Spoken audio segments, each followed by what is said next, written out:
और इस वक्त की एक बड़ी खबर आ रही है अगरतला से बड़ी खबर। शहरियत तरमीमी बिल के खिलाफ मुजाहरा, मुख्तलिफ तंजीमें सड़कों पर उतरकर मुजाहरा कर रही हैं। पुलिस मुजाहरीन को समझा बुझाकर हटाने में मसरूफ है। आपको बता दें एक बार फिर कि इस वक्त बड़ी खबर आ रही है अगरतला से, जहां शहरियत तरमीमी बिल के खिलाफ मुजाहरे जारी है। मुख्तलिफ तंजीमें इस वक्त सड़कों पर उतरी हैं और जमकर मुजाहरा हो रहा है। पुलिस मुजाहरीन को समझा बुझाकर हटाने में इस वक्त मसरूफ है। आप तस्वीरें देख रहे हैं, ये तस्वीरें अगरतला की है, जहां शहरियत तरमीमी बिल के खिलाफ मुजाहरा हो रहा है। लोग सड़कों पर निकले हैं, लेकिन पुलिस इन मुजाहरीन को समझाने बुझाने में मसरूफ है।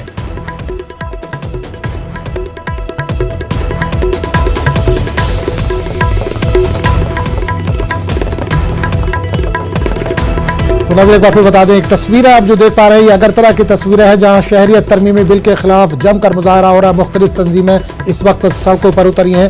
पुलिस मुजाहरीन को समझा बुझाकर यहां से हटाने की कोशिश में मसरूफ है।